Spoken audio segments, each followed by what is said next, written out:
fantastic show lineup today. You know, I love great success stories, and our guest today, he's a success story, and I know the audience, you guys are gonna like what you're hearing today.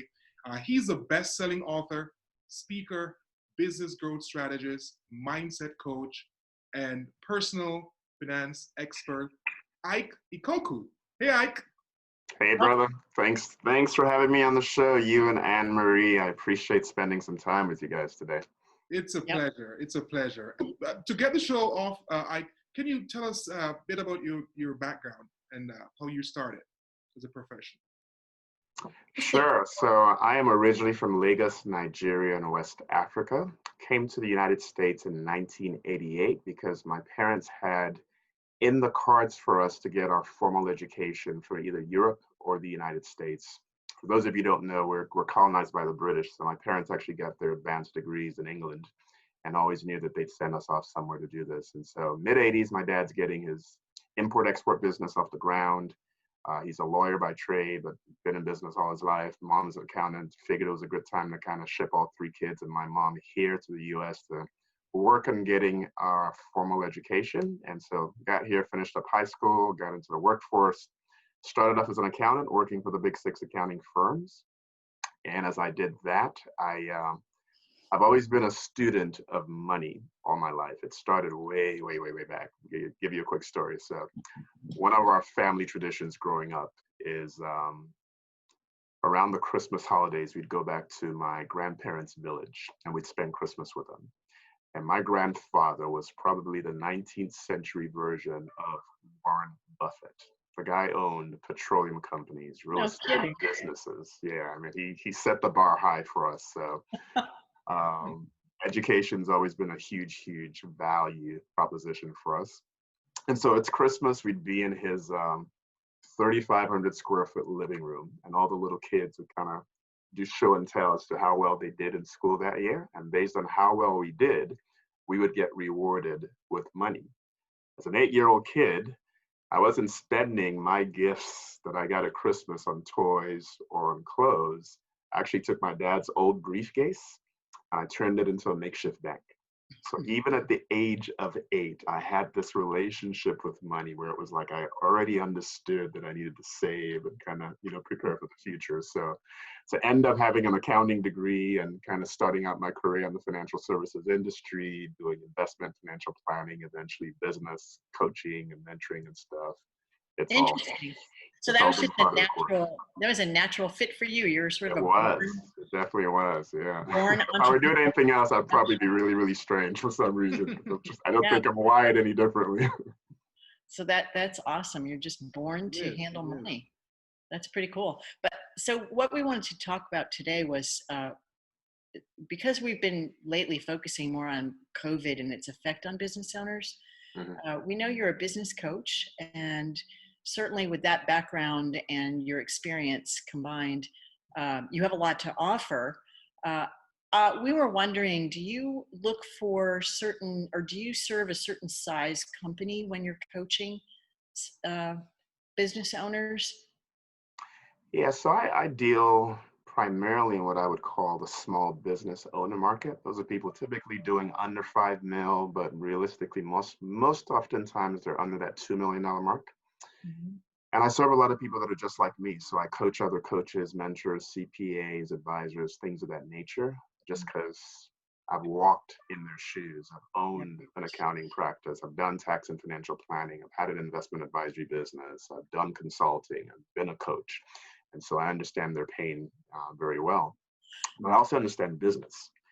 And, what I understand about business is it doesn't matter how good a widget maker you are, right? You think about the trajectory of most entrepreneurs. Like most entrepreneurs lick their wounds working for somebody else and feeling like there's this glass ceiling over like what's possible. Like they always have ideas as to how to do things differently, and maybe the boss or the supervisor doesn't necessarily give them the time of day. Eventually they get fed up and it's like, you know what, I'm just gonna do this on my own because I know there's gotta be a better way. Yeah. They've got some very unique skill sets, right? Skilled expertise, technical know-how, they're really good in the art of manufacturing a widget. What most entrepreneurs suck at is on how to market said widget.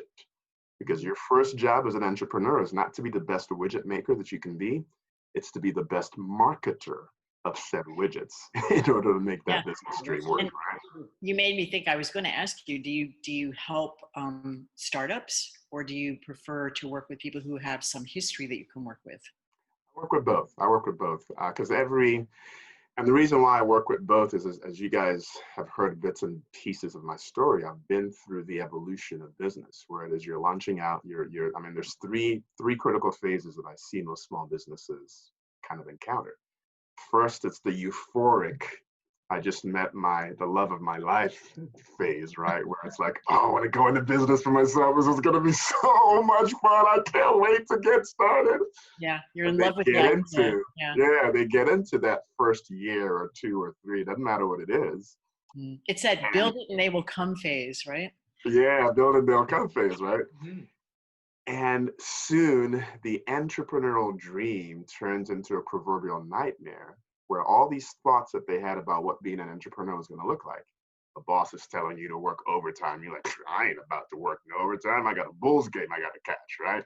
Or whatever all that is. I'm like, when I start my business, I'm just going to work 8 hours. As a matter of fact, I work 4 days out of the week and have Fridays off every time, right? 4-day week, work week, 4-hour work week. What is that? Yeah, a 4-hour work week. Yeah. Soon, if they're only working 14 hours a day, they consider that to be a light day at the office. Mm-hmm.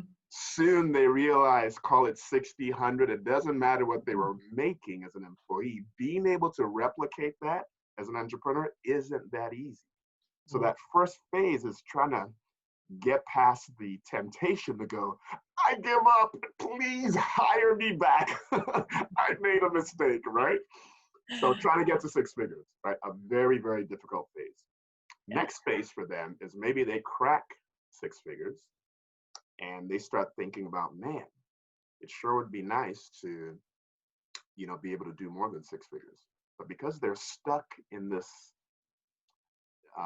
concept or perception that to grow, you got to work harder, because now they're doing those 14-hour days and maybe they're getting to 6 figures. So to get from 6 to multi-6 in their mind is, I don't have 28 hours a day to dedicate to this business.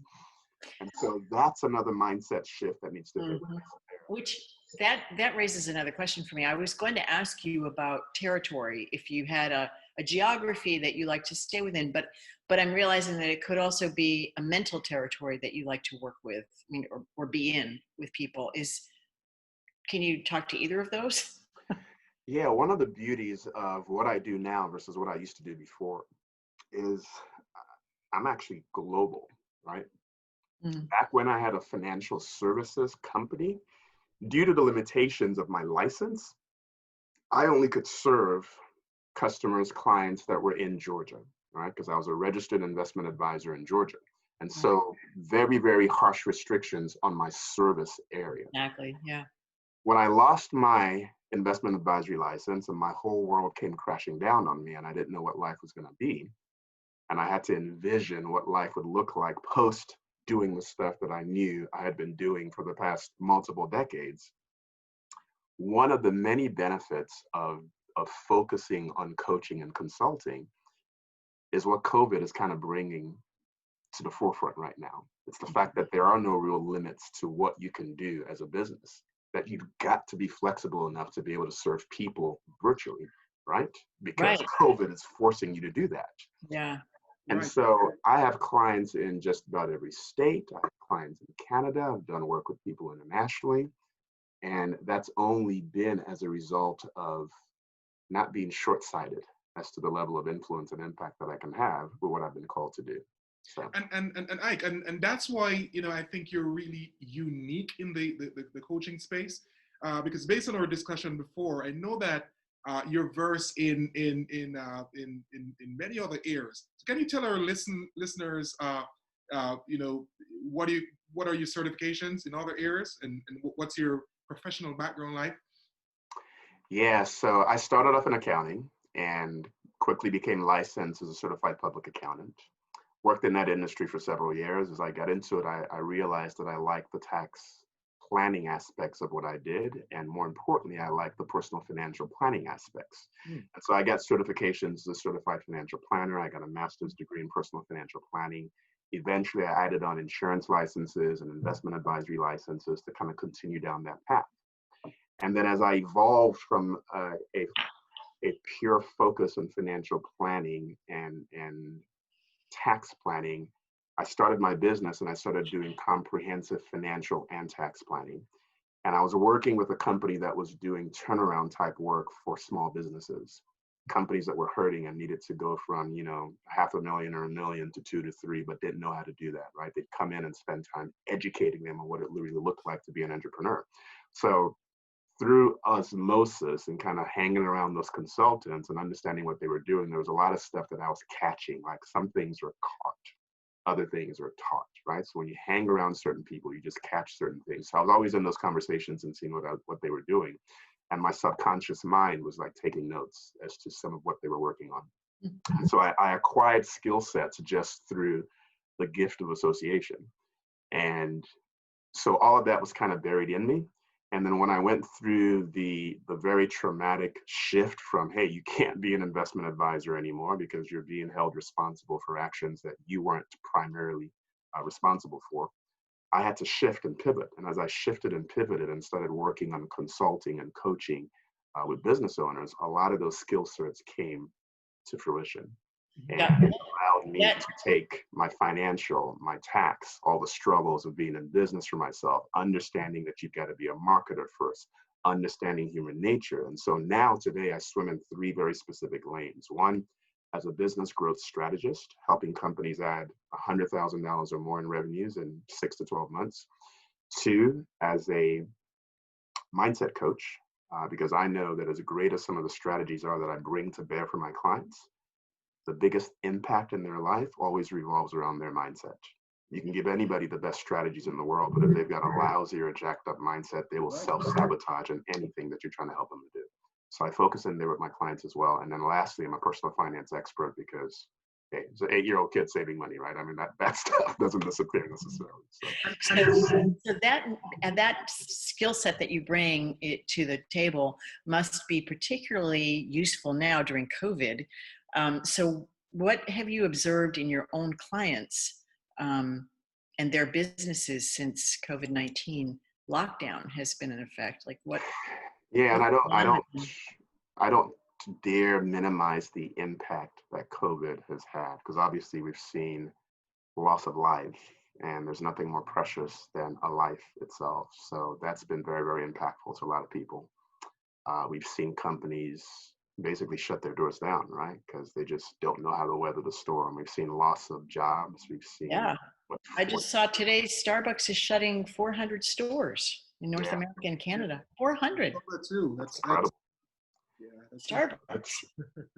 But the truth of the matter is this: a lot of the challenges that business owners are facing today, there are a lot of the same challenges that they were facing before. COVID is just magnifying and heightening that, right? Okay. So the 3 biggest problems that every business owner faces is what I call the triple D syndrome. I was going to ask you about that. A triple D syndrome. I was wondering if COVID had changed, if you thought COVID had changed any of that. So go ahead and explain that. Yeah, so every business owner suffers from not being discovered, not being differentiated, and not being distinguished in what they do. So let me break each one of those down. So being discovered is being visible at a point in time when people actually need your services. I'll give you an example. There's a member that's a member of my mastermind group who shares a story of having suffered something I'd never heard about until she introduced me to this, but it's called a frozen shoulder. And all you need to know about that is, have you had that? You know what that is? Okay. I've had clients who've had that, yeah. So if you've ever experienced a migraine, like 100x of that pain, it's that bad. So she went through like 7 years of just repeated pain without being able to get any relief, spending tons and tons of money going from one physician to another.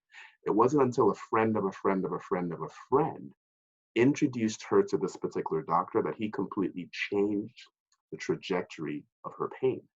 But it took her 7 years and thousands of dollars later to find the person who could significantly alter the course of her health. For a lot of entrepreneurs, we're like that physician. We've got the secret sauce. We've got the skills, we've got the knowledge, we've got the expertise, but when the people who most desperately need our services are looking for us, we're nowhere to be found. So bar none, the first thing every business owner has to learn how to do is to make sure that they overcome being undiscovered. You've got to be discovered by those who need. And COVID is making that so much harder now. So how, or is it? I mean, what do you see? Is it easier? I personally don't. I think COVID is creating some incredible opportunities for creating wealth and gaining more market share, because you've got attention. Attention used to be a commodity that was fleeting, where you could not even get anybody's attention. Now, because we've been forced to strategically and intentionally slow down, if you've already created a personal brand around who you are, what you do that's unique and different, that's based off of a clarity about the purpose that you have, about the tangible impact and influence you're supposed to have out here in the world, and you've identified a show. If you think about any famous person out there, Ellen DeGeneres, Oprah Winfrey, LeBron James, Michael Jordan, Wayne Gretzky, it doesn't matter who it is. If you think about them and you go, why do you know these people? It's because they had their own show. Their own show could have been simply the Oprah Winfrey Show, or it could have been being on television for 6 months out of the year playing basketball, Michael Jordan, LeBron James. It could have been on football. It doesn't matter where they were, but you got to know about them because some form of media constantly put them in front of you. So if you've established a clear brand and you've identified a media where you can take your show on the road, when people who need your services in the midst of a pandemic are looking for people who have solutions to the problems that they are currently dealing with, i.e., I'm about to go out of business. Is there somebody out there who can show me how to grow my business in the midst of what could go down as one of the greatest recessions in our country? If you're being visible and that message is clear and people see that, are you going to be suffering from this pandemic, or is your business going to be thriving? Yeah. And that's very important, Ike. And you even touched on this in how your career evolved in terms of shift and mindset. And that's critical right now, because a lot of people, we're in this pandemic, and they said, hey, what we should do, things are just not going well. But if we have the mindset to pivot and shift and look at how we can gain new opportunities in this moment, in this crisis, that's what it's all about. Absolutely. So, yeah, is that, do you think that's the biggest obstacle? I mean, what do you think is the biggest obstacle to people right now, business owners right now, especially the ones who aren't your clients? Is it, in COVID, is it mindset? Is that the obstacle, or is there something else? Yeah, I mean, everything always comes back to mindset, right? I'll give you an example. You've got two people who grew up in what you'd consider to be very, very difficult situations, right? Maybe they had an alcoholic father who was never there, who was never present in their lives. All they ever saw was him coming home drunk, maybe violating their mother, physically beating them, not being that steady guiding force that they needed. And so as a result of their present circumstances, they forge a mindset about what their life is going to look like. So you fast forward 20 years, you look at these two brothers, and you've got one brother who, like his father, is a drunk, just hasn't done anything with his life, and is basically repeating the exact same cycle of what he saw during his formative years. You look at the other brother, a leader in the community, well-established business owner, financially free in every sense of the word, and never touched a bottle of liquor throughout the course of his life. You get a journalist to interview both of those individuals, and you go, hey, so the drunk brother, like, how did your life turn out like this? He looks at his past and he goes, don't you know who my dad was? Maybe you've not heard about my history. Maybe you don't know the facts of my life. You don't know what I've experienced. You don't know what side of the track that I grew up. If you knew that, like, what other outcome would you have expected for my life? Mm-hmm. The same brother who is wealthy, established, a leader, asked the exact same question. His response, did you see my past? Do you know anything about my dad? Do you know the circumstances under which I grew up? Do you know what the facts of my life dictated? Do you know what I saw growing up? After having been through all of those things, how would you expect me to become nothing but a success given what I had seen growing up? Exact same set of circumstances. What's the difference between the two? Mindset. Right? No, definitely. And Ike, in a recent blog on your website, I mean, you wrote about the 3 money mistakes that are keeping people broke. And I wanted you to, to just quickly touch on that, as we go in the podcast. You mentioned one is the catching the shiny object, 2 is falling from the sunk cost fallacy, and 3, too money pinching. So could you just quickly, explain this to our listeners? And do you think COVID has changed any of those 3 things? I mean, do you think it's the same 3 problems, or do you think maybe anything changed? Yeah, I mean, I think those problems continue to kind of reverberate. They may take on a different character, right? They may show up a little differently in our lives, but the impact in terms of how they create a scarcity mentality doesn't change, right? If you feel like there's limited supply of money, limited supply of resources, you're going to continually perpetuate that notion that you've got this limited supply. It's going to drive your actions. It's going to drive your behaviors. It's going to drive your perception of what COVID is doing right now. Everybody is in clampdown mode. Mm-hmm. History shows that it's in moments like these where phenomenal wealth is created. Like for the last week or so, I've been harping on this whole idea of being a problem converter or a problem solver. We've got some huge problems that we're facing as a nation, whether it's on the racial side, whether it's on the financial side, whether it's on the economic side. And if you simply buy into the headline that these are unprecedented times, because the only meaning to unprecedented is the fact that we've got 40+ million people who are employed. We have Blockbuster and we have Starbucks and all these companies that are going out of business.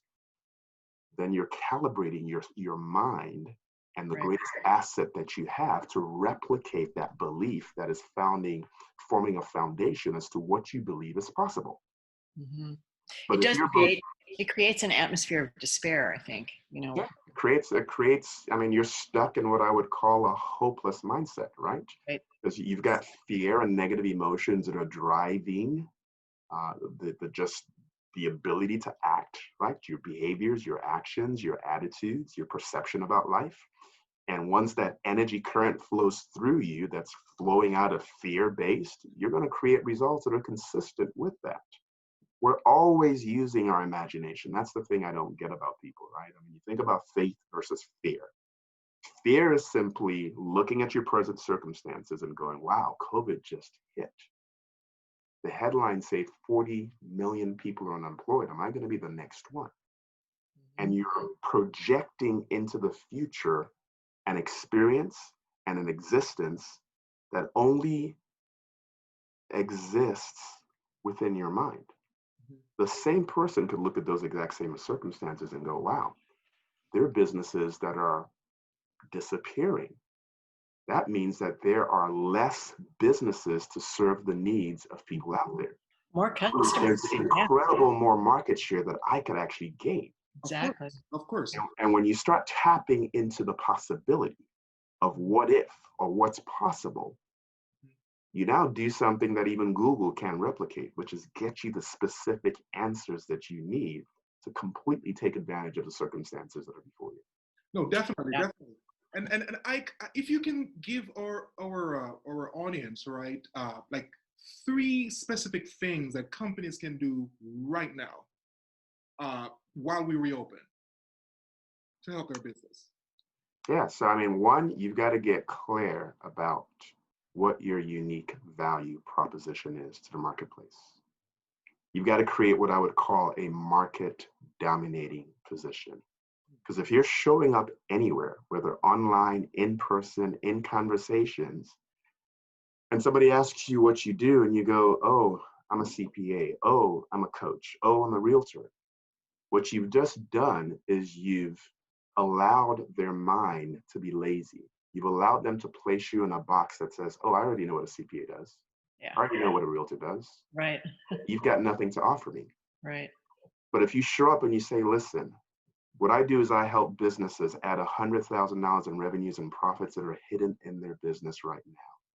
As a matter of fact, I'm so confident that I can do that, that I offer a 10K challenge.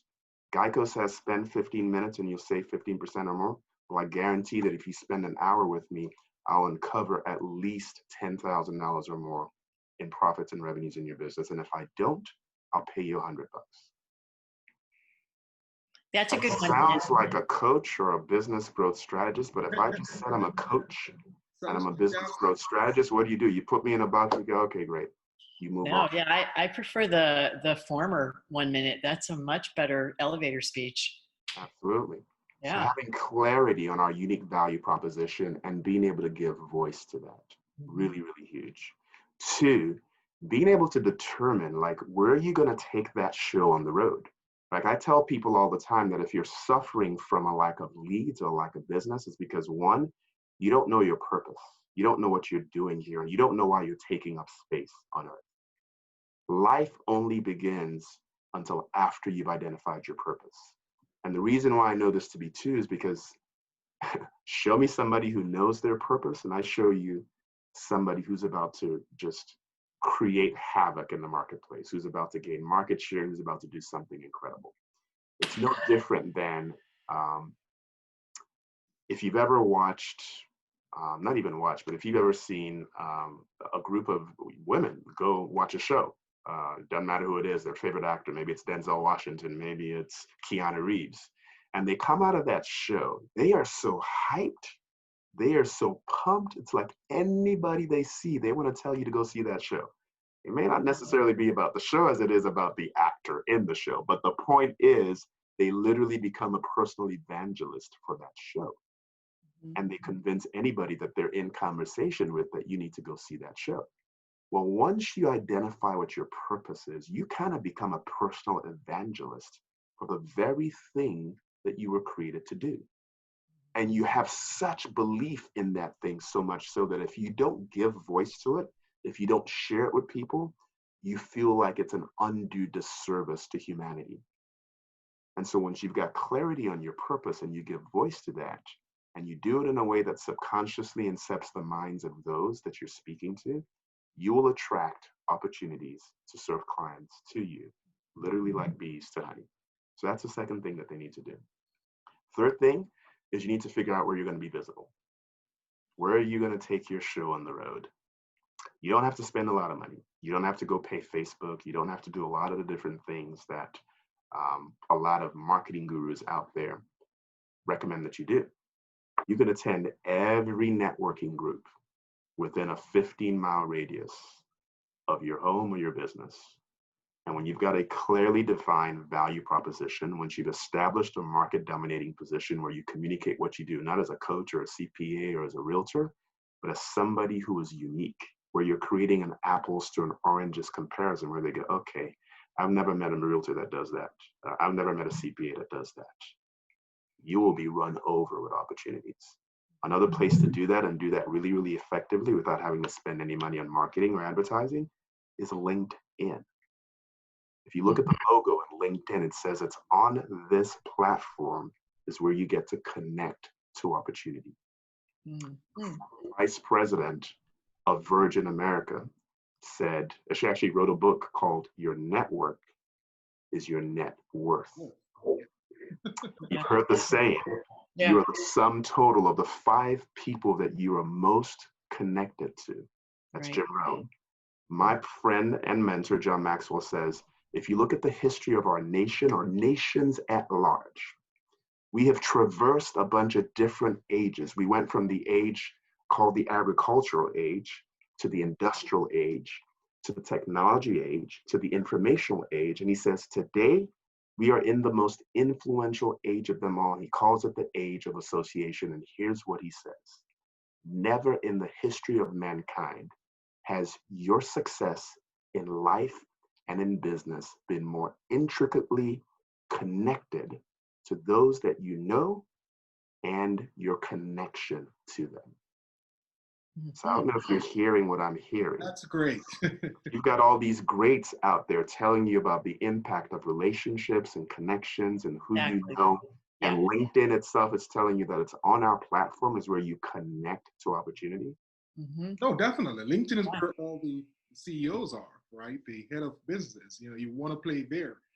You can get access to literally anybody in the world by one, understanding human behavior, how to create the speed of trust in your connections and your communications, and how to establish relational currency with people that sets you up to be in a position to make a major difference and impact in their life through what you do. So that's part of what I teach my clients. Well said. And these are, excellent, pointers, and, we really enjoyed speaking with you. And I just want you to tell our listeners, how can they get a hold of you? Someone is listening and they're like, I want to talk to Ike immediately. Yeah. So a lot of people are interested about what I do. I consistently share my story of how I went from broke, busted, and disgusted, literally 2 years ago at the end of 2018, with income below the poverty line, with no assets to speak of, to in less than 12 months, building a 6-figure business, and I'm quickly tracking to 7 figures without building a big email list, without starting my own podcast, without doing an online funnel, without making Facebook and all the other tech giants out there rich by spending money on advertising. And so they want to get into the tactics and strategies of how I got there, which obviously makes sense. But what I tell everybody who's interested in working with me, before you ever do, you've got to get past phase 1 of my 3 phases of success, which is creating a limitless mindset. Because like I said early on, you can have the best strategies and the best tactics, but if the stuff that's going on between your ears isn't where it needs to be, you will self-sabotage any wealth or any growth that you're trying to create for yourself. And so to that end, I'd invite your listeners to visit my website at thelimitlessliving.com. And there's an incredible offer there with just tons of resources to help each and every one who is on the journey to becoming who they were uniquely destined to be, break every invisible boundary that stands in their way of getting there. So The Limitless Living, TheLimitless living, living.com is where they can go to get access to that program. Excellent. Perfect, Ike. And thank you so much, sir, for jumping in and speaking with us. We thoroughly enjoyed it. And lots to think about, yeah.